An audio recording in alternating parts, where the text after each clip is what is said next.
رسول اللہ صلی اللہ علیہ وسلم نے فرمایا، قیامت کے دن مومن کے میزان میں حسن اخلاق سے زیادہ بھاری کوئی چیز نہیں ہوگی، اور اللہ بے حیائی اور بد کلامی کو پسند نہیں کرتا۔ اس حدیث میں نبی صلی اللہ علیہ وسلم نے حسن اخلاق کی عظیم فضیلت بیان فرمائی ہے۔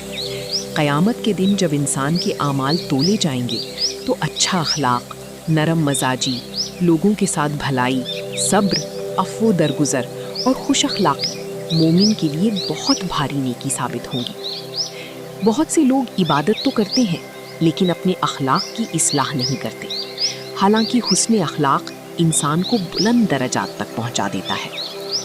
حدیث کے دوسرے حصے میں نبی صلی اللہ علیہ وسلم نے بتایا کہ اللہ تعالیٰ بے حیائی، گندی باتوں اور بد زبانی کو ناپسند فرماتا ہے۔